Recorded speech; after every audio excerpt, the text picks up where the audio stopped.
Welcome back to new video. আমি মাম্পি ওম travel ব্লগে নিয়ে চলে এসেছি আরো একটি নতুন ভিডিও।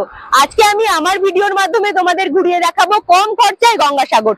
তবে বন্ধুরা, কম খরচায় গঙ্গাসাগর ঘোরার জন্য সঠিক সময় সঠিক জায়গা থেকে জার্নি করাটা কিন্তু ভীষণ ইম্পর্টেন্ট। তবে বন্ধুরা, মাত্র 95 টাকা খরচা করে কি করে কলকাতা থেকে তোমরা গঙ্গাসাগরে পৌঁছাবে সেটাই কিন্তু জানাবো। কলকাতার কোন স্টেশন থেকে কটার সময় কোন ট্রেন ধরবে, তোমরা ফেরিঘাটে কি করে পৌঁছাবে, ফেরিঘাট থেকে কটার সময় ফেরি ধরবে, সমস্ত কিছু তো থাকছে। তার সাথে বন্ধুরা, কপিল মুনির আশ্রমে তোমরা কিভাবে পুজো দেবে, পুজো দেওয়ার কি নিয়ম রয়েছে, এমনকি ডালা কোথা থেকে কিনবে। তাছাড়াও তোমরা গঙ্গাসাগরে পৌঁছে গিয়ে মাত্র 200 টাকায় রুম নিয়ে কোথায় থাকবে, অল ডিটেলস মানে A to Z ইনফরমেশন পেয়ে যাবে কিন্তু আমার এই ভিডিও দেখলে পারে। তাই আশা করছি আজকের আমার এই গঙ্গাসাগরের ভিডিও তোমাদের ভীষণ ভালো লাগবে। তাই নতুন বন্ধুদের বলছি, অবশ্যই ওম ট্রাভেল ব্লগ সাবস্ক্রাইব করে আমার পাশে থাকবে। চলো তাহলে আজকের ভিডিও এখান থেকেই শুরু করা যাক।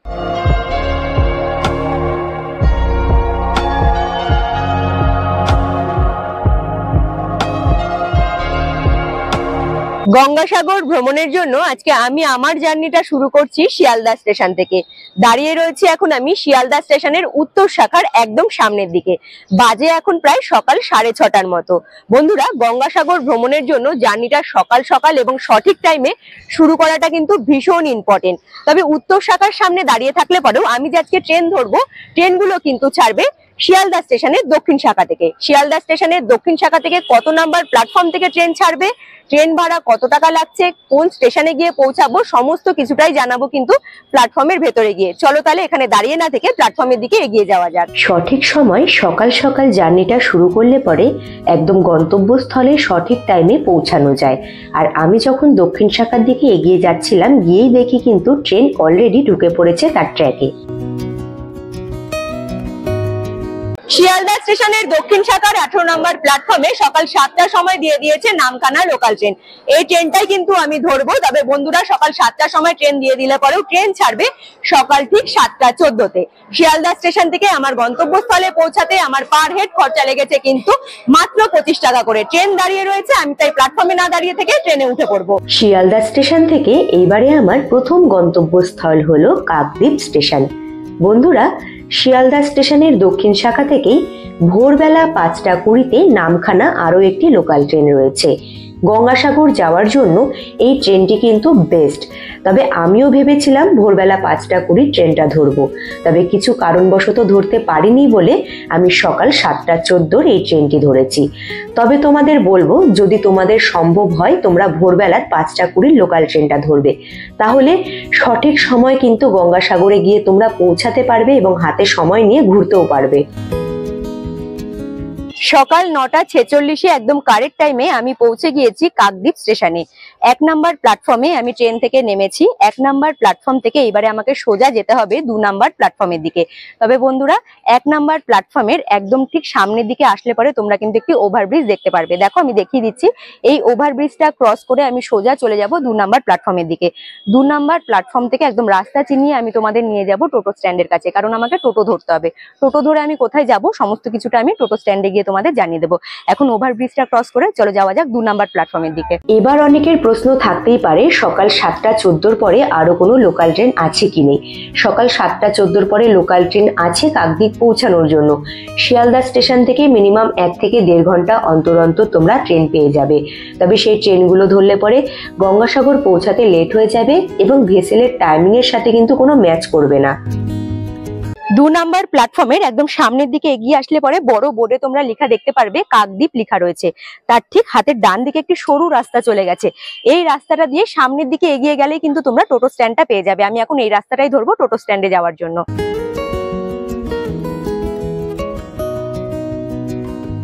2 নাম্বার প্ল্যাটফর্ম থেকে বাইরের দিকে বেরিয়ে এসে সোজা চলে এসেছি আমি টোটো স্ট্যান্ডে। এইখান থেকে এবারে টোটো ধরবো। আমি যাব কোথায়, লট নাম্বার 8 জেটি ঘাটে। দেখো, পরপর কিন্তু টোটোগুলো দাঁড়িয়ে রয়েছে আর পার হেড 20 টাকা করে ভাড়া নেওয়া হচ্ছে। তবে বন্ধুরা, মেলার সময় কিন্তু এই ভাড়াটা অনেকটা বেশি হয়ে যায়, 20 টাকা থেকে 40 টাকা হয়ে যায়। এইখানে টোটো দাঁড়িয়ে রয়েছে, এবারে টোটোতে উঠে পড়বো। যারা মেলার সময় যেতে চাইছো তাদের জন্য কিন্তু এই ভিডিওতে অনেক কিছু ইনফরমেশন রয়েছে, তোমরা ভিডিওটি স্কিপ না করে দেখো। মেলার সময় 20 টাকার ভাড়া কিন্তু পার হেড 40 টাকা করে নেওয়া হয়। তাছাড়াও এই কাকদ্বীপ স্টেশন থেকে টোটো ধরে আমাদের লট নাম্বার 8 জেটিঘাটে আসতে সময় লেগেছিল মিনিমাম 30 থেকে 40 মিনিটের মতো।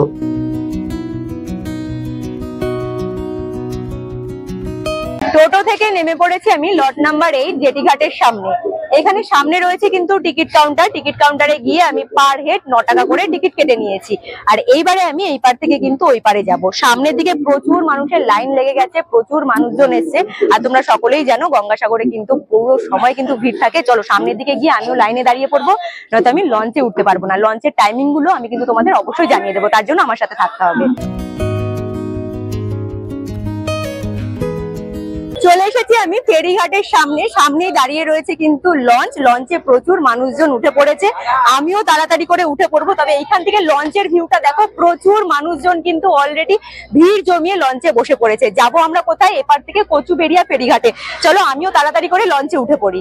লঞ্চে করে যাওয়ার সময় আমি চারিদিকে যা সুন্দর ভিউ দেখতে পারবো সমস্ত কিছুটাই তুলে ধরবো।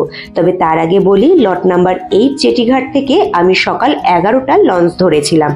লঞ্চ ছাড়ার টাইমিং ছিল সকাল 11টায়, তবে লঞ্চটা কিন্তু ছেড়েছিল সকাল 11:10-এ। এখন যে তোমরা লঞ্চে ভিড়টা দেখতে পারছো, এর থেকেও কিন্তু 4 গুণ বেশি ভিড় হয় লঞ্চে। তখন বহু বহু দূর দূরান্ত থেকে মানুষজনেরা আসে। তবে বন্ধুরা, তোমরা যে পাখিগুলো দেখলে, লঞ্চের মধ্যে কিন্তু এক ধরনের পাখিদের খাবার ওঠে। 10 টাকা করে প্যাকেট নেওয়া হয়, তোমরা চাইলে কিনে পাখিদের খাওয়াতে পারো। লঞ্চে দাঁড়িয়ে লঞ্চে ভ্রমণ করতে করতে কিছু ইনফরমেশন তোমাদের কাছে এবারে পৌঁছে দিই। তোমরা যখন টিকিট কাউন্টার থেকে টিকিট গুলো কাটবে লঞ্চে ওঠার জন্য, সেই টিকিট গুলো কিন্তু তোমরা খুবই সাবধানে রাখবে, কারণ লঞ্চে ওঠার আগে টিকিট গুলো কিন্তু চেক হয়, তারপরে তোমরা লঞ্চে উঠতে পারবে। এটা গেল 1 নাম্বার। দ্বিতীয় নাম্বার, তোমরা যারা বাইক নিয়ে গঙ্গাসাগর ভ্রমণে আসতে চাইছো তারা কিন্তু বাইক নিয়ে অবশ্যই আসতে পারো। সেই ক্ষেত্রে লঞ্চে যখন তোমরা বাইকটা তুলবে তোমাদের কিন্তু 9 জনের টিকিট কেটে নিতে হবে। মানে 9 81 টাকা হয়, সেই ক্ষেত্রে তোমাদের 80 টাকা কিন্তু টিকিট কেটে নিতে হবে। তাহলে তোমরা বাইক লঞ্চে তুলে এপার থেকে ওপারে করে গঙ্গাসাগরের জন্য বেরিয়ে যেতে পারো। তাছাড়াও চারিদিকের ভিউ নিয়ে কিছু বলার নেই, খুবই সুন্দর একটা মনোরম সৌন্দর্য দেখতে পাচ্ছি। আর তার সাথে প্রচুর মানুষজন যাচ্ছে কিন্তু গঙ্গাসাগরে। এখানকার এক্সপিরিয়েন্সটাও কিন্তু আমার জন্য ভীষণ সুন্দর। আর এই যে জার্নিটা, মানে লঞ্চের জার্নিটা, এটা তো আপাতত আমাদের ভালোই কাটছে। তবে কতক্ষণে লঞ্চের জার্নি করে কচুবেড়িয়াতে গিয়ে আমরা পৌঁছাবো সেটাও কিন্তু আমি কচুবেড়িয়াতে গিয়ে তোমাদের অবশ্যই জানিয়ে দেবো। আচ্ছা, এবার আমি তোমাদের যে বাইকের কথাটা বললাম সেটা একটু বলি। যদি তোমাদের কাছে খুচরো না থাকে সেই ক্ষেত্রে তোমরা 80 টাকা দিতে পারো। যদি খুচরোর কোনো সমস্যা না থাকে তাহলে কিন্তু 81 টাকা দিয়ে টিকিট কাটতে হবে। বেশ খানিকক্ষণ জলপথে ভ্রমণ করতে করতে পৌঁছে গেলাম আমি কচুবেড়িয়া ফেরিঘাটে। এবারে একে একে সকলেই কিন্তু নেমে সামনের দিকে এগিয়ে যাচ্ছে। লঞ্চে আমি মিনিমাম 40 থেকে 45 মিনিট ভ্রমণ করার পরে আমি অবশেষে এসে পৌঁছে গিয়েছি কচুবেড়িয়া ফেরিঘাটে। কচুবেড়িয়া ফেরিঘাটে আসলে পরে তোমরা দেখতে পারবে ব্যাক সাইডে লেখা রয়েছে খুব সুন্দর করে বড় করে গঙ্গাসাগর। যাই হোক, এখান থেকেই গঙ্গাসাগরের জন্য আমরা পাড়ি দেবো। তবে বন্ধুরা, আমাকে কিন্তু এখন কচুবেড়িয়া ফেরিঘাট থেকে বাইরের দিকে বেরোতে হবে। বাইরে বেরিয়ে সোজা যাব আমি গাড়ি স্ট্যান্ডে। তবে গাড়িটা কোথা থেকে ধরবো, কোথায় যাব, সমস্ত কিছু তথ্য দেবো ফেরিঘাট থেকে বাইরের দিকে বেরিয়ে। চলো তাহলে, সকলেই বেরিয়ে গেছে, আমি এবারে ফেরিঘাট থেকে বাইরের দিকে বেরিয়ে যাই।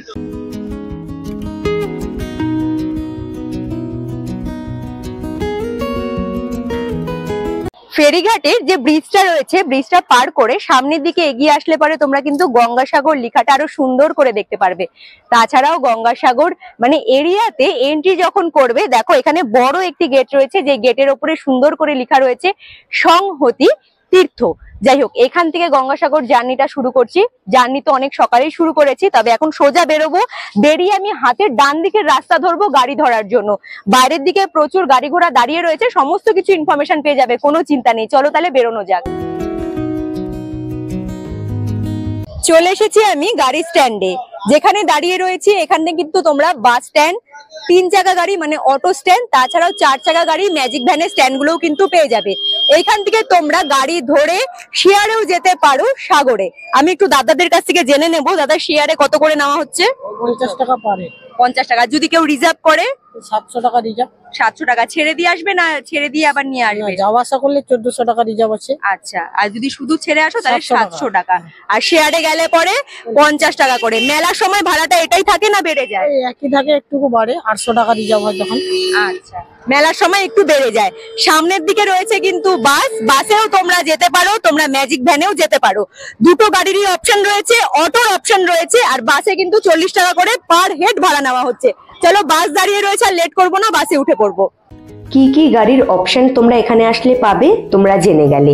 এইবারে বলি, ফেরিঘাট থেকে বাইরের দিকে বেরিয়ে হাতের ডান দিকে কিছুটা দূর এগিয়ে আসলে কিন্তু গাড়ির স্ট্যান্ড তোমরা দেখতে পেয়ে যাবে।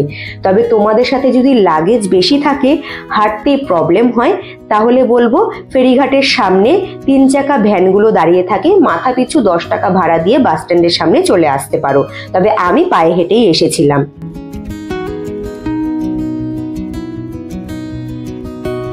ফেরিঘাটের সামনে বাস স্ট্যান্ড থেকে আমি কিন্তু বাসে উঠে 1 ঘন্টা জার্নি করে ফাইনালি পৌঁছে গিয়েছি গঙ্গাসাগর বাস স্ট্যান্ডের সামনে। আমি এখন যেখানে দাঁড়িয়ে রয়েছি এই জায়গাটিকে অনেকে সাগর বাস স্ট্যান্ডও বলে, অনেকে গঙ্গাসাগর বাস স্ট্যান্ডও বলে।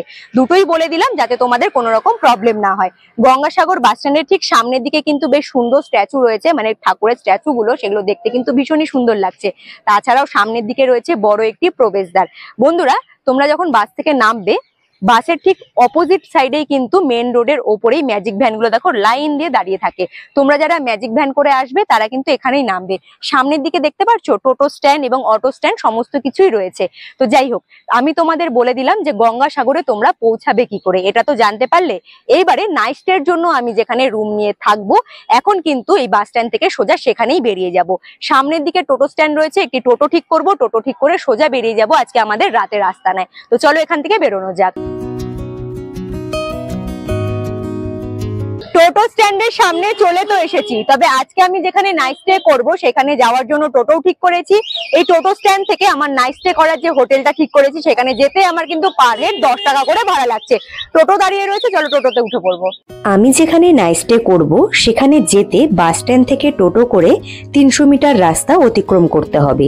তোমাদের সাথে যদি বেশি লাগেজ না থাকে, তোমরা বাস স্ট্যান্ড থেকে অনায়াসে পায়ে হেঁটেও পৌঁছে যেতে পারো।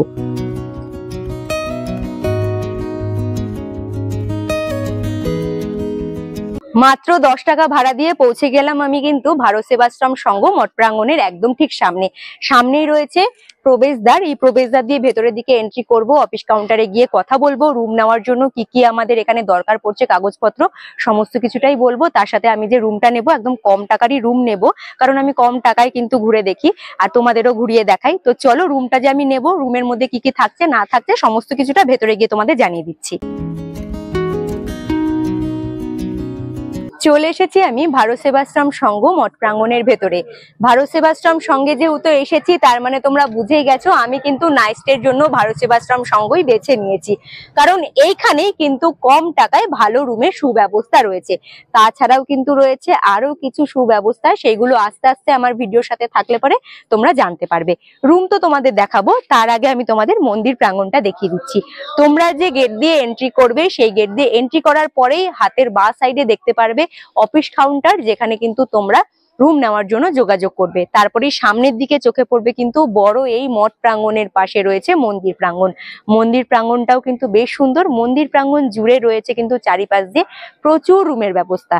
চলো তাহলে আমি তোমাদের এইখানকার ভিউটা দেখিয়ে দিলাম। এইবারে আমি যে রুমটা নিয়েছি সরাসরি রুমটা দেখিয়ে দিচ্ছি। তারপরে এখানে থাকার জন্য কত টাকা রুম ভাড়া লাগছে, ফোন নাম্বার, তোমরা যদি আগে থেকে যোগাযোগ করো কোন নাম্বারে যোগাযোগ করবে, সমস্ত কিছুটা কিন্তু আমি তোমাদের জানিয়ে দেবো। তার জন্য আমার সাথে থাকতে হবে। আমি যেদিকে রুম নিয়েছি এদিকের পরিবেশটা কিন্তু ভীষণই সুন্দর। কেন বলবো, এই সাইডে কিন্তু বিশাল বড় রয়েছে বাগান, যেখানে রয়েছে বিভিন্ন ধরনের পাতাবাহারি গাছ থেকে শুরু করে বিভিন্ন ধরনের ফুল গাছ, যা দিয়ে কিন্তু এই বাগানটা সেজে উঠেছে। বন্ধুরা, রুম তো দেখাবো, তার আগে তোমাদের কাছে আরো একটি কথা যেটা জানিয়ে দিতে চাই। তোমরা যদি শান্তিনিকেতন ঘুরতে যেতে চাও তাহলে কিন্তু অবশ্যই আমার চ্যানেলটিকে ফলো করো। অলরেডি আমার চ্যানেলে কিন্তু শান্তিনিকেতন ভারত সেবাশ্রম সংঘ নিয়ে ভিডিও রয়েছে। তোমরা কিন্তু শান্তিনিকেতনে ঘুরতে গিয়ে একদম কম খরচায় মাত্র 400 টাকায় কিন্তু রুম নিয়ে থাকতে পারো, আর ভীষণ সুন্দর পরিবেশের মধ্যে থাকতে পারো, যেখানে খাওয়া দাওয়া সমস্ত কিছু কিন্তু ইনফরমেশন পেয়ে যাবে আমার ওই একটি মাত্র ভিডিও দেখলে পারে। চলো এবারে তাহলে সিঁড়ি দিয়ে ওপরের দিকে উঠে গিয়ে রুমটা আগে তোমাদের দেখিয়ে দিই।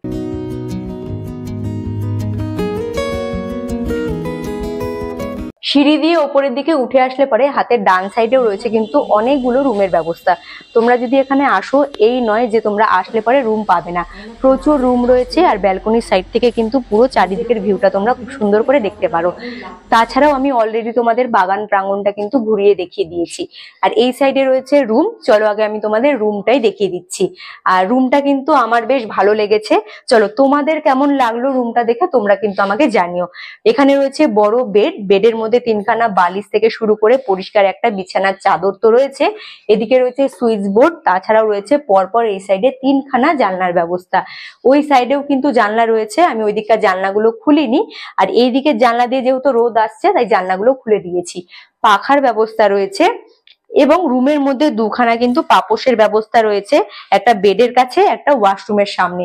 এখানে রয়েছে কিন্তু একটা ছোট আলনা, আলনাটাও তোমরা ব্যবহার করতে পারো, লাগেজ সাথে নিয়ে আসলে পারো, তোমরা এখানেই রাখতে পারো। এইদিকে রয়েছে ওয়াশরুম, রুমের সাথেই মানে অ্যাটাচ ওয়াশরুম রয়েছে। তোমরা কিন্তু ওয়াশরুমটা এবারে দেখে নাও যে ওয়াশরুমটা পরিষ্কার পরিচ্ছন্ন কিনা। দেখো 200 টাকার রুম, আমার কিন্তু মনে হলো এটা আমার জন্য ভালো। চলো আগে বেশি কথা না বলে তাহলে ওয়াশরুমটা দেখিয়ে দিই। 2খানা বালতি, হ্যাঙ্গার এবং 3খানা মগ, জলের কল, আয়না সমস্ত কিছুই রয়েছে। বাইরের দিকে গিয়ে তোমাদের পুরো ডিটেলসটা বলছি। 200 টাকায় আমার মনে হয় না যে এর থেকে ভালো কিছু তোমরা রুম পাবে। আমি যেহেতু লো বাজেটে ঘুরি তাই বন্ধুরা আমি কিন্তু কম টাকার মধ্যেই থাকার ব্যবস্থা সব জায়গায় গিয়ে খুঁজি। আমার এটা মনে হলো থাকার জন্য একদম ঠিকঠাক, বাচ্চাকে নিয়ে থাকতে পারবো, তাই আমি এখানে থেকেছি, ভিডিওর মাধ্যমে তোমাদের কাছে পৌঁছে দিলাম। তাছাড়াও বন্ধুরা 200 টাকা রুম নেওয়ার জন্য তোমরা কোথায় এসে যোগাযোগ করবে, তোমরা যদি আগে থেকে কন্ট্যাক্ট নাম্বার নিয়ে যোগাযোগ করতে চাও সমস্ত কিছু ডিটেলস কিন্তু আমি তোমাদের কাছে পৌঁছাবো। আমি এসেই অফিস কাউন্টারে গিয়ে কথা বলেছি, দাদা বললো এখন প্রচুর গেস্ট রয়েছে, একটু ব্যস্ত রয়েছি, তুমি গঙ্গাসাগর ঘুরে নাও। অবশ্যই কিন্তু তুমি আমার কাছে আসবে, ফাঁকা সময় দেখে সমস্ত কিছুটা তোমাকে কিন্তু তোমার ভিডিওর মাধ্যমে পৌঁছে দেবো দর্শকদের কাছে। যাই হোক, সেই কথা অনুযায়ী আমি কিন্তু রুমে চলে এসেছি, রুম দেখালাম। আমি এবারে গঙ্গাসাগর ভ্রমণের জন্য বেরিয়ে যাব, ফ্রেশ হব। অবশ্যই কালকে বাড়ি ফেরার সময় আমি কিন্তু দাদার সাথে যোগাযোগ করিয়ে কন্ট্যাক্ট নাম্বার সহকারে এখানকার সমস্ত কিছু ডিটেলস তোমাদের কাছে পৌঁছে দেওয়ার চেষ্টা করব। চলো তাহলে আগে ফ্রেশ হয়ে এবারে আমরা সোজা বেরিয়ে যাই কপিলমুনি আশ্রমের দিকে। ফ্রেশ হয়ে তাহলে আবার তোমাদের সাথে দেখা হচ্ছে। রুম থেকে ফ্রেশ হয়ে আমি সোজা চলে এসেছি ভারত সেবাশ্রম সংঘ, তার ঠিক প্রবেশদ্বারের উল্টো দিকে যে রাস্তাটা রয়েছে এখানে। তোমরা রাস্তার 2 সাইডে কিন্তু টোটোর ব্যবস্থা পেয়ে যাবে। যদি তোমরা কপিলমুনির আশ্রমে যাও তার জন্য টোটো পেয়ে যাবে, যদি তোমরা সাগর স্নানের ঘাটে যাও তার জন্য কিন্তু টোটো পেয়ে যাবে। এখানে টোটোওয়ালা দাদা রয়েছে, আমি একটু জিজ্ঞেস করবো স্নানের ঘাটে যেতে কত টাকা করে নিচ্ছ, মন্দিরের কাছে যেতে গেলে কত টাকা করে নিচ্ছ? মন্দির গেলে আমাদের 15 টাকা, সানের ঘাটে গেলে 20 টাকা একজনের। আচ্ছা, আপ ডাউন করলে সানঘাট থেকে এখানে আসলে আপ ডাউনে 40 টাকা পড়বে। ভারত আশ্রম থেকে সানঘাট, সানঘাট হয়ে মন্দির, মন্দির দেখিয়ে এখানে ছাড়বে, একজনের 40 টাকা। আচ্ছা আরো একটি কথা জিজ্ঞেস করব, গঙ্গাসাগরে ঘুরতে এসে অনেকে যেরকম কপিলমুনির আশ্রম, অনেকে স্নানের ঘাট ঘুরেই বাড়ি ফিরে যায়, অনেকে কিন্তু সাইট সিনও ঘুরে দেখে। সাইট সিনে কি কি ঘুরে দেখান? সাইড সিনে যেরকম বড় ঠাকুরের মন্দির আছে, বিশালক্ষী থান আছে, মনসা থান আছে, আইলা স্পট আছে এবং রামকৃষ্ণ মিশন, নাগ মন্দির হয়ে গোষ্ঠ মন্দির হয়ে এখানে গঙ্গাসাগর। কত টাকা? একজনের 120 টাকা। আচ্ছা, একজনের 120 টাকা। 6 জন ছাড়া গাড়ি যাবে না। যাবে না। আরো একটি কথা জিজ্ঞেস করব, এটা তো মেলা ছাড়া বললেন, মেলার সময় কি সাইট সিন ঘুরিয়ে দেখানো হয় নাকি সেই সময় টোটো বন্ধ থাকে? টোটো তখন তো বন্ধ থাকে টোটালি, কিন্তু তখন ইমার্জেন্সি কেউ যদি নিয়ে যায় তখন ওটা আলাদা প্রশ্ন, লুকিয়ে চুরিয়ে নিয়ে যেতে হয়। তখন সেই সময় কি ভাড়া এই একই থাকে না চেঞ্জ? একই ভাড়া থাকে। আচ্ছা ঠিক আছে, দাদাকে অনেক ধন্যবাদ। দাদার সাথে আমি যাব স্নানের ঘাটে। আমি আগে স্নানের ঘাটটা ঘুরিয়ে দেখাবো, তারপরে অবশ্যই আমি তোমাদের কিন্তু কপিলমুনির আশ্রমটা ঘুরিয়ে দেখাবো। আমি একটু রিকোয়েস্ট করব সৌরভকে, এখানে ভারত সেবাশ্রম সঙ্গে এসে আমার কিন্তু এক কাকুর সাথে দেখা হয়ে গেছে। 2 কাকুই কিন্তু আমার ভিডিও দেখে, আমার ভীষণ ভালো লাগলো যে কাকুর আমার ভিডিও দেখে, বললো খুব ভালো কথা বলেছে। আমি যেহেতু একটু তাড়ার মধ্যে রয়েছি তোমরা তো জানোই, একটু কাকুদের কাছ থেকে শুনবো যে কেমন লাগে ভিডিও। আমি ওনার ভিডিও দেখি, আমার বাড়ি কুচবিহারে, আমি একটা ছোট মোটো টুরিস্ট টিম চালাই। হ্যাঁ, ওনার সাথে আমি খুব প্রেরণা বোধ করি এবং আমার অনেক সুবিধা হয়। আমি আপনার লেটেস্ট শান্তিনিকেতনের এটা দেখেছি, শান্তিনিকেতনেরটা দেখেছি, আর একটা কোথায় যেন দেখলাম, যাই হোক সেটা মনে, শান্তিনিকেতনটা মনে আছে। শান্তিনিকেতনে ওই ভারত সেবাশ্রমের সঙ্গে উঠেছিলেন, উঠে গিয়ে ঘোরা ওইটা করেছে, ওটা আমি এই জাস্ট আজকালের 2 দিন আগেই দেখেছি, ওই জন্য আপনাকে দেখে আমি দাঁড়িয়ে গেলাম। যারা এই যে খুব অল্প পয়সায় বিভিন্ন জায়গায় ঘুরতে চায়, এই দিদির যদি ফলো করে ইউটিউবার হিসাবে অনেক সুবিধা হবে। অনেক অনেক ধন্যবাদ কাকু, ভীষণ ভালো লাগলো আপনাদের সাথে যোগাযোগ করে। যাই হোক, একটু তালার মধ্যে রয়েছি, আমি আমার কাজ কমপ্লিট করব, টোটো ধরে সোজা চলে যাব গঙ্গাসাগর স্নানের ঘাটে। চলে এসো। আমি সাবস্ক্রাইবার করে দেবো। আচ্ছা, ধন্যবাদ, চলে এসো। ভারত সেবাশ্রম সংঘ থেকে কপিলমুনি আশ্রমের দূরত্ব 300 মিটারের কাছাকাছি। ভারত সেবাশ্রম সংঘ থেকে বাইরের দিকে বেরোলে পরে হাতের ডান দিকের রাস্তা ধরে সোজা হাঁটা লাগালেই তোমরা মন্দির প্রাঙ্গণে পৌঁছে যাবে। যদি তোমরা ভারত সেবাশ্রম সংঘ থেকে গঙ্গাসাগর স্নানের ঘাটের দূরত্ব জানতে চাও, সেই ক্ষেত্রে কিন্তু 600 মিটারের কাছাকাছি। তবে যাদের হাঁটতে কোনো রকম প্রবলেম নেই, তারা অনায়াসে ভারত সেবাশ্রম সংঘ থেকে হেঁটে পৌঁছাতে পারো কিন্তু গঙ্গাসাগর স্নানের ঘাটে।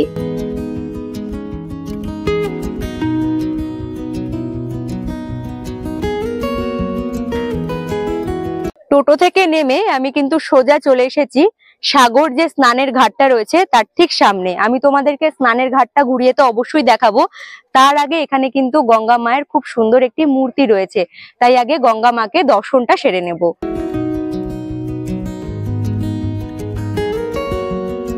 চলো, ভীষণই সুন্দর একটা মূর্তি, তোমরা কিন্তু দর্শন করে স্নানের ঘাটে এগিয়ে যেতে পারো। তবে এই বছর যে এত ঝড় বৃষ্টি গেছে, গঙ্গাসাগরে কিন্তু ভীষণ ভাবে ক্ষয়ক্ষতি হয়েছে, সেটা দেখেও বোঝা যাচ্ছে। চলো সামনের দিকে এগিয়ে যাব, সেখানে কিন্তু বেশ কিছু টুরিস্টরা রয়েছে। আর এই দিকে দেখো চারিপাশের ভিউটা, সামনের দিকে কিন্তু প্রচুর বড় বড় ট্রলার বা ছোট ছোট নৌকোগুলোও দাঁড়িয়ে রয়েছে। এখানকার ভিউটা সত্যি ভীষণ সুন্দর। তোমরা যদি আসো গঙ্গাসাগরে এসে কিন্তু এইসব জিনিসগুলো দেখতে পারো। তাছাড়া কথাই তো রয়েছে সব তীর্থ বারবার, গঙ্গাসাগর একবার। যেমনই হোক না কেন, বহু দূর দূরান্ত থেকে কিন্তু প্রচুর মানুষেরা আসে শুধুমাত্র গঙ্গাসাগরে এই পুণ্য তীর্থস্থানে এই জলে স্নান করতে। চলো আমিও সামনের দিকে এগিয়ে গিয়ে একটু পুণ্য জল মাথায় অবশ্যই ছিটিয়ে নেব। গঙ্গা মায়ের দর্শন করে সোজা আমি চলে এসেছি সাগরের যে স্নানের ঘাট রয়েছে সেইখানে। দেখো এইখান থেকে তোমাদের যে আমি স্নানের ঘাটটা দেখাচ্ছি বন্ধুরা, স্নানের ঘাটটা তো বেশ ভালো, এখানে তোমরা নিশ্চিন্তে স্নান করতে পারো। তবে চারিদিকটা দেখতে পাচ্ছো পুরো কিন্তু কুয়াশায় ভরে গেছে। আর তাছাড়াও দেখো এখনো এই সময় প্রায় সন্ধে নেমে আসবে কিছুক্ষণ বাদে, দলে দলে কিন্তু ভক্তরা আসছে এই পুণ্য তীর্থস্থানে, পুণ্য মাটিতে এই পুণ্য জলে স্নান করবে বলে। এখনো এই সাইডে কিন্তু অনেকে স্নান করছে, তাই আমি তোমাদের দেখাতে পারছি না, যেহেতু স্নান করছে সেই সব জিনিসগুলো তুলে ধরাও ঠিক হবে না। তাছাড়াও আমি বন্ধুরা দেখিয়ে দিচ্ছি, দেখো এই সাইড থেকেও কিন্তু দলে দলে এখনো পর্যন্ত মানুষজন আসছে শুধুমাত্র স্নান করবে বলে। এই পুণ্য তীর্থস্থানে এই পুণ্য জলে স্নান করলে নাকি সব পাপ মুক্ত হয়ে যায়। যাই হোক, বেশ খানিকক্ষণ এখানে সময় কাটিয়ে আমার তো বেশ ভালো লাগলো। পুণ্য তীর্থস্থানে পুণ্য মাটিতে পা রেখে আমার তো বেশ ভালোই লাগছে। তোমাদেরও বলবো, তোমরা কম টাকায় যদি গঙ্গাসাগর ঘুরতে চাও আমার এই ভিডিও দেখে কিন্তু আসতে পারো আর পুণ্য তীর্থস্থান ঘুরে যেতে পারো। আর সন্ধে যেহেতু হয়ে গিয়েছে, এবারে সোজা চলে যাব আমি মন্দির প্রাঙ্গণের দিকে, কারণ মন্দির প্রাঙ্গণও তোমাদের ঘুরিয়ে দেখাতে হবে। কপিল মুনির আশ্রম এখানকার কিন্তু ফেমাস বা আইকন তোমরা বলতেই পারো। কপিল মুনির আশ্রম ঘুরিয়ে দেখাবো, তার সাথে মন্দির প্রাঙ্গণে তোমরা যদি পুজো দাও ডালা খরচা কত হতে পারে, পুজো দেওয়ার কি নিয়ম রয়েছে এবং ডালা কোথা থেকে কিনবে, সমস্ত কিছুটাই কিন্তু তুলে ধরবো। তো চলো মন্দির প্রাঙ্গণের দিকে এগিয়ে যাওয়া যাক। সাগর স্নানের ঘাট থেকে সোজা পায়ে হেঁটে আমি চলে এসেছি মন্দির প্রাঙ্গণের সামনে। ব্যাক সাইডে তোমরা দেখতে পাচ্ছ কপিল মুনি আশ্রমের যে মূল মন্দির প্রাঙ্গণটা, সেটা কিন্তু খুব সুন্দরভাবে দেখা যাচ্ছে। তার সাথে তোমাদের আরো একটি জিনিস দেখিয়ে দেবো, মন্দির প্রাঙ্গণের ঠিক উল্টো দিকে যে রাস্তাটা সোজা সাগরের দিকে চলে যাচ্ছে, তার ঠিক হাতের ডান দিকে কিন্তু বড় বড় অনেকগুলো কাউন্টার রয়েছে। যে কাউন্টারের ভেতরে ছোট ছোট স্টল রয়েছে। তোমরা এইখান থেকে কিন্তু মন্দিরে পুজো দেওয়ার জন্য দরদাম করে কিন্তু ডালা কিনে নিতে পারো। অনেকগুলো দোকান রয়েছে, ওই দিকেও রয়েছে এই দিকেও রয়েছে। তো এইখানে দেখো খুব সুন্দর কিন্তু বড় শিব ঠাকুরের একটা মূর্তি রয়েছে, যেটা দেখতে কিন্তু ভীষণ সুন্দর লাগছে। তার ঠিক ব্যাক সাইডে রয়েছে প্রসাদের যে এখানে বিক্রয় কেন্দ্রগুলো, সেইগুলো। আমি ভেতরের দিকে গিয়ে জানবো যে ডালা এখানে কত টাকা করে বিক্রি করা হচ্ছে। তাছাড়াও বন্ধুরা আরো একটি জিনিস দেখিয়ে দিচ্ছি, এইখান থেকে দেখো এই সাইডেও কিন্তু রয়েছে কপিল মুনি দেবের খুব সুন্দর একটা বড় মূর্তি, যেটা দেখতে অসাধারণ লাগছে। চলো আগে আমি ডালার দামগুলো শুনে আসি। তোমাদের যে আমি কাউন্টার গুলো দেখালাম, তার মধ্যে থেকে কিন্তু আমি গেট নাম্বার 4 দিয়ে এন্ট্রি করেছি। এখানে এক দাদার সাথে কথা বলে জেনে নেব যে ডালাগুলো কত টাকা করে বিক্রি করা হচ্ছে। দাদা নমস্কার।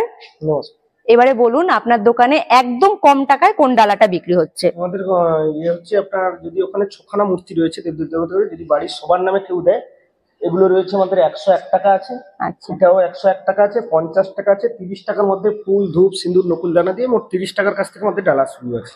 আচ্ছা, তো তোমরা জানতে পেরে গেলে, তোমরা 30 টাকার একদম যদি কম টাকার নিতে চাও 30 টাকার মধ্যেও দাদারা কিন্তু খুব সুন্দর করে ডালা সাজিয়ে দেবে। তাছাড়াও 101 টাকা, 51 টাকা, 50 টাকার মধ্যে ডালা তোমরা পেয়ে যাবে।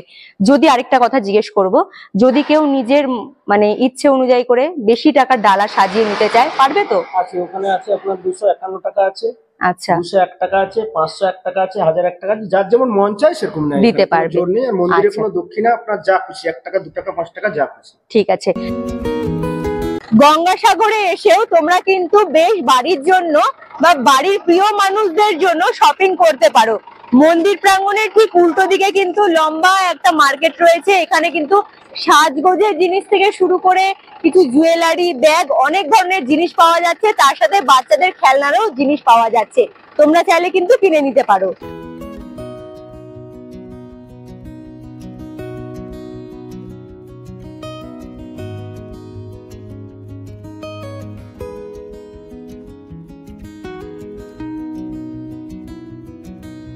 কপিলমুনি আশ্রমের মূল মন্দির প্রাঙ্গণ সন্ধ্যেবেলা কিন্তু ভীষণ সুন্দরভাবে সেজে ওঠে। মন্দিরের ঠিক উল্টো দিকে বেশ অনেকটা খোলা জায়গা রয়েছে, এখানে কিন্তু অনেক সাধু বাবারা লাইন ধরে বসে থাকে। তোমরা চাইলে কিছু যদি দান দিতে পারো অবশ্যই দিয়ে দিও। তাছাড়াও এবারে মন্দির প্রাঙ্গণের দিকে তো যাব, তবে বন্ধুরা মন্দির প্রাঙ্গণের ঠিক হাতের বাঁ দিকে কিন্তু রয়েছে একটি বড় নাট মন্দির। তোমরা নাট মন্দিরও বলতে পারো, বিশ্রাম স্থলও বলতে পারো, যেখানে কিন্তু প্রচুর ভক্তরা এসে এখানে বিশ্রামও নেয়। এবারে সোজা চলে যাব মন্দির প্রাঙ্গণের দিকে। মন্দির প্রাঙ্গণের বাইরের দিকেও কিন্তু বসে প্রচুর খাবার দাবারের দোকান। চলো তাহলে আগে মন্দির প্রাঙ্গণটা ঘুরে চলে আসি। কপিলমুনি আশ্রমের বাইরের দিকের পুরো প্রাঙ্গণটা ঘুরিয়ে দেখালাম। এইবারে মূল মন্দির প্রাঙ্গণে গিয়ে বিগ্রহ দর্শন করার পালা। তবে বন্ধুরা, কপিলমুনির আশ্রমে রোজ সন্ধেবেলা 7টার সময় সন্ধে আরতির আয়োজন হয়, যা দেখতে বহু ভক্তরা ভিড় জমায় এবং তার সুন্দর কিছু মুহূর্ত তুলে ধরার চেষ্টা করেছি। মূল মন্দিরে কপিলমুনি দেবের মূর্তি ছাড়াও রয়েছে মা গঙ্গা, শ্রীরাম, হনুমানজি, মা কালী। এই প্রত্যেকটা দেবদেবতাদের কিন্তু নিয়মিত পুজো করা হয়। সন্ধে আরতি ঠিক কিভাবে হয় চলো আমার ভিডিওর মাধ্যমে তোমরা দেখে নাও।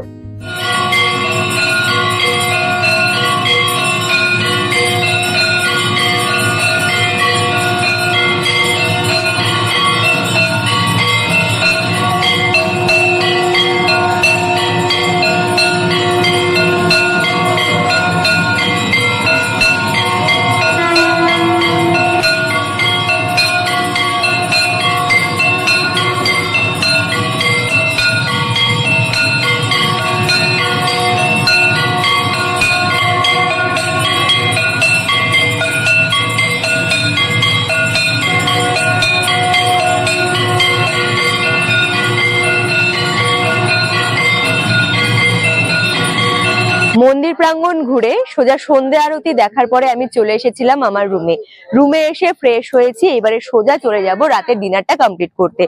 রাতের ডিনার কোথা থেকে কমপ্লিট করব সেটা আমি তোমাদের অবশ্যই জানিয়ে দেব। তবে বন্ধুরা, তোমরা যদি ভারত সেবাশ্রম সঙ্গে থাকো তোমাদের কিন্তু বেশ একটা ভালো সুবিধা। ভারত সেবাশ্রম সঙ্গের মেন গেট থেকে বাইরের দিকে বেরোলে পরে হাতের ডান দিকেও রয়েছে খাবারের হোটেল এবং মেন গেটের ঠিক উল্টো দিকে কিন্তু রয়েছে আরো একটি খাবারের হোটেল। তাছাড়াও সামনের দিকে রয়েছে বেশ অনেকগুলো রয়েছে খাবার দাবারের হোটেল। তোমাদের যেখান থেকে ভালো হবে তোমরা কিন্তু সেখান থেকেই বুঝে শুনে খাবার দাবার খেতে পারো। তবে আমি কিন্তু এই দিদির দোকান থেকে খাবারটা খাবো, ওপরে দোকানের নাম লেখা রয়েছে। এই দিদির কাছে আমি কিন্তু খাবারের দাম করেছি 50 টাকায়, একদম পেট ভরে তোমরা কিন্তু নিরামিষ খাবার দাবার খেয়ে নিতে পারো। তাছাড়াও মাছ ভাত, ডিম ভাতের কি কি দাম রয়েছে সেটা আমি দিদির সাথে কথা বলেই জেনে নেবো। চলে এসো। বলছি দিদি, নিরামিষ খাবার তো 50 টাকায় পেট ভরে পাওয়া যায় বললেন, আর মাছ ভাত, ডিম ভাত এইসব যদি খায় পেট ভরে তাহলে কত টাকা করে লাগবে? মাছ ভাত 80 টাকা পেট ভরে, আর ডিমের অমলেট দিয়ে 65 টাকা, ডিমের কারি দিয়ে 80 টাকা। আচ্ছা, চিকেন যদি পাওয়া যাবে তো? ভাত 140 টাকা। ওগুলো কি আগে থেকে অর্ডার করতে হবে না রান্না করাই চিকেন থাকে? খেলে আগে থেকে অর্ডার করতে আর হবে। এমনি সব সবজি ভাত, মাছ ভাত সব এভেলেবল। আর রাতে কি রুটির ব্যবস্থা হবে? রুটিও পাওয়া যায়? ভাত হয়, রুটি হয়। রুটি কি পিস হিসেবে বিক্রি করেন? রুটি পিস হিসাবে 4টে রুটি তরকারি 40 টাকা। আচ্ছা, যাই হোক, আমি একটা মাছ ভাত বলেছি, আমাকে একটা মাছ ভাত দিয়ে দেবে।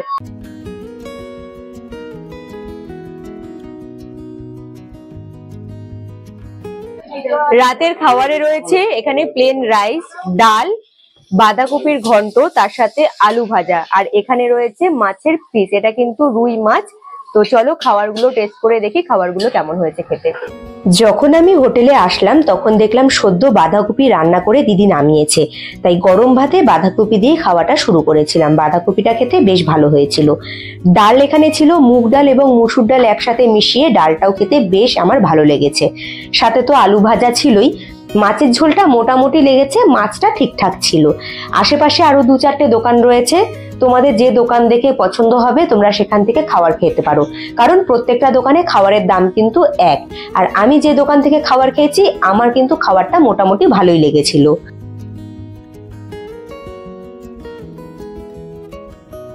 গুড মর্নিং বন্ধুরা, নেক্সট ডে সকাল সকাল রুমে আর মন টিকলো না, তাই ফ্রেশ হয়ে রেডি হয়ে চলে এসেছি আমি গঙ্গাসাগরের যে স্নানের ঘাট রয়েছে সেই ঘাটে।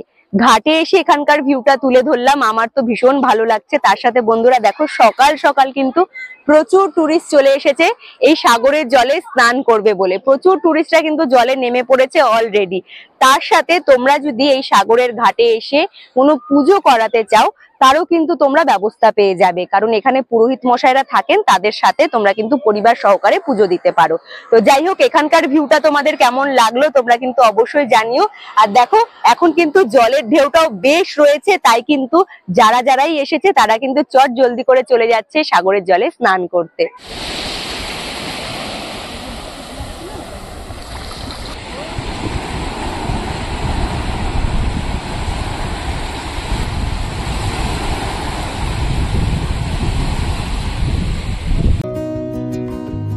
সাগরে স্নানের ঘাট থেকে সোজা পায়ে হেঁটে চলে এসেছি মন্দির প্রাঙ্গণের সামনে। বন্ধুরা, কালকে আমি মন্দির প্রাঙ্গণ তোমাদের খুব সুন্দর করে ঘুরিয়ে দেখিয়ে দিয়েছি।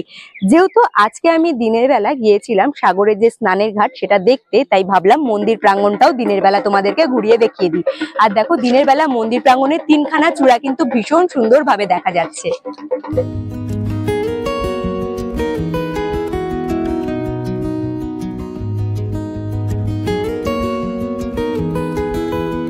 কপিলমুনি আশ্রমের মন্দির প্রাঙ্গণ। মন্দির প্রাঙ্গণের বাঁ সাইডে তোমরা এই যে লাইন দিয়ে ছোট্ট ছোট্ট ঘরগুলো দেখতে পাচ্ছ, এটা কিন্তু রাস্তার 2 সাইডেই রয়েছে। আমার হাতের বাঁ সাইডে এবং ডান সাইডে কিন্তু দেখো অনেকগুলো ঘর রয়েছে। যখন মেলা হয় তখন কিন্তু এই প্রত্যেকটা ঘরে সাধু বাবারা থাকেন, এবং এখানে কিন্তু মেলার সময় 5 থেকে 10 হাজার সাধু বাবারা আসে বাইরে থেকে। তবে আমি গঙ্গাসাগরে যতবার আসি আমি কিন্তু এখানে এক সাধু বাবা রয়েছেন, তার আশীর্বাদ অবশ্যই নিয়ে যাই। সাধু বাবা বসে রয়েছেন, আমি গিয়ে একটু আশীর্বাদটা নিয়ে নেব। নমস্কার, কেমন আছেন? ভালো আছি। আচ্ছা, একটু আশীর্বাদ করে দেবেন যাতে আমি আমার কাজ নিয়ে অনেক দূর এগিয়ে যেতে পারি। অনেক দূরে এগিয়ে যেতে পারবে, ভালো থাকবে, সফল মঙ্গল হবে তোদের।